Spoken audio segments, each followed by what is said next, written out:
Hi friends, this is Ben back again on another one-of-a-kind video that I haven't really done till now, that is interviewing an owner of the Royal Enfield Himalayan. Apart from me, I keep yapping about all that's good about the bike, but then again, for the first time in On Two Wheels Ben, we have Shiva. And Shiva has also got a YouTube channel. He's just started one. The name of the channel would be? Explore Rides. Explore Rides. So in total relevance to the motorcycle, explore and riding. So we have Explore Rides on YouTube, which has all sorts of things again on the Himalayan, modifications, ride and all that jazz. So yep, so how has it been, Shiva? How's the experience so far? So, I mean, vandi vandu romba nalla irukku. The bike is really awesome. Okay. Okay, but BS6 2021, I don't see much of issues. Okay. But I do have issues. Okay. Okay. So, as I already mentioned, you right. So, the fuel pump switching on. Okay, the prime sound. No, it's missing. Get that. Okay, so that is a major issue, I would say. Okay. Because whenever we plan for a trip or whenever we start or whenever we put on a hold for a tea shop or tea or coffee and then we try to start, it won't start actually. So that's a big mess. Definitely. And the other one is on the stalling issue.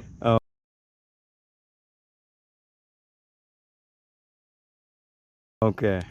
Which but everyone stalling is issue, stalling issue, it occurs rarely for me. Okay. So as you may see, like when I try to climb somewhere, you also mentioned you can keep your throttle a little bit higher. Absolutely. So that, it won't stop, right? So that I can try and give a feedback to you. Okay. But definitely there's The fueling is an issue. Fuel pump, that's a major concern I have. Definitely get that. Apart from that, the tires, the stock tires, they're nice. so stock tires are nice, but I cannot compare that with your tire. What you have? That's traction, baby. That's traction. Okay. Yeah, it gives some traction, but not like the tractor. Not like that. Okay. I'm able to see your path. Correct. That's Correct. how it had grips on the sand or the land, right? Absolutely. So, and the knobbies. Correct. And the knobbies. Tread. So this matters. Definitely. I used those tires for about 15,000 kilometers, and then I got myself a motocross front.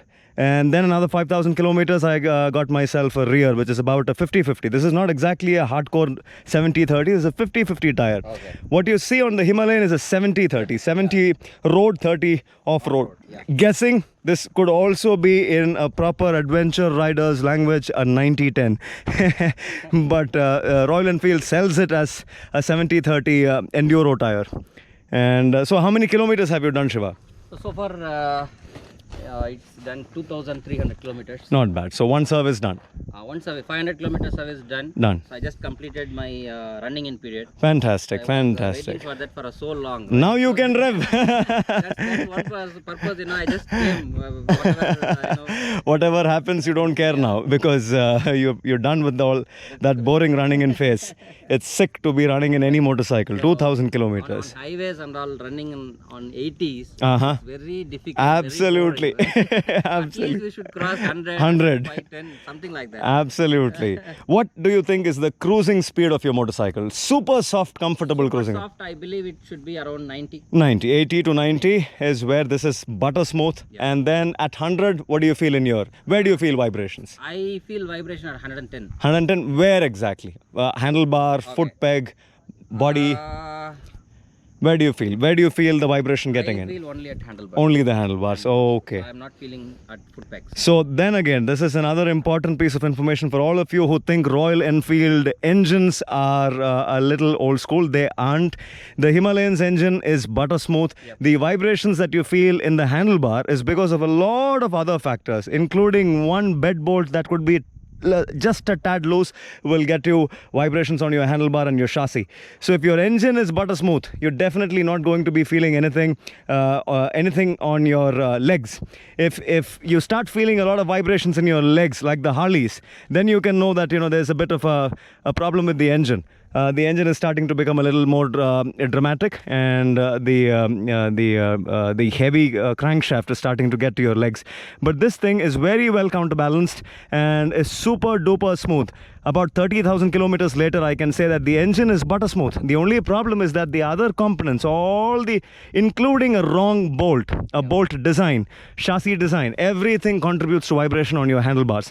See, I don't feel much vibrations. I mean, there are vibrations that are tolerable. Okay. So Not like the old like the Enfields. old BS. I mean, I'm not sure about the previous Generation. You can see that 350 Classic and all, right? Extremely vibey. Like 60 or 70. If you go beyond that, Horrible. you will have that vibration. So it's not that kind of vibration. Correct. I'm saying, Buzzing, just a if buzz. you have a proper glove, you don't feel at all. Get that. Also, I'm feeling that after 5,000 kilometers, second service, right? I definitely see. I'm seeing. Like, I'll have a better engine. Definitely. Mine is broken in. It's a butter smooth engine. It listens to my inputs very clearly. I'm just waiting for the second service, actually. That's the thing with three more. I mean, 3,000 kilometers. 3,000 kilometers.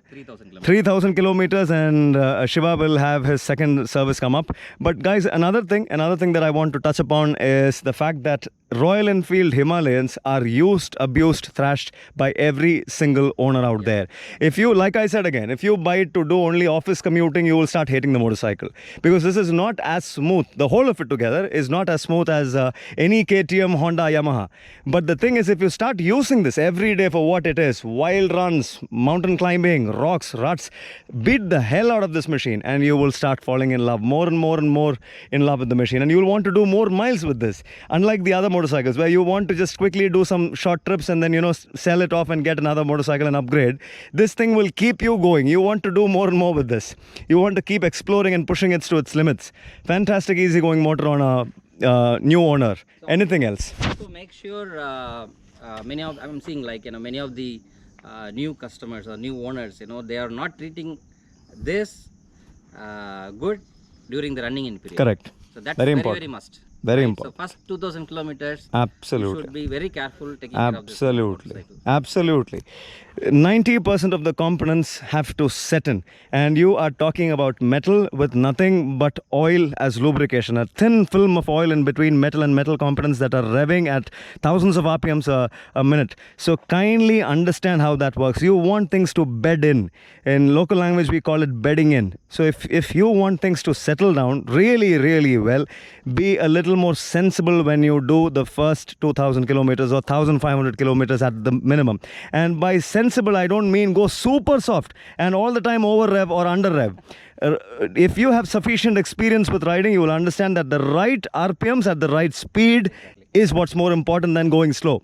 So keep that in mind and do not cross 4,000 RPMs during the first 2,000 kilometers. If I may say that, 4,000 RPMs and above is a little too much for this particular long stroke motor.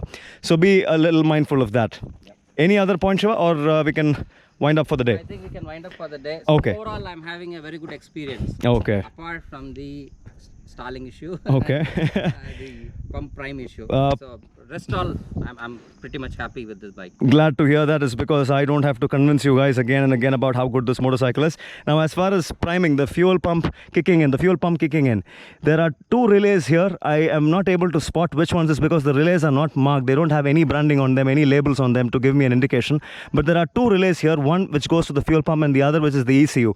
Pull those two relays out, get it replaced with an aftermarket one, which in an Indian brand that does a good job is Roots.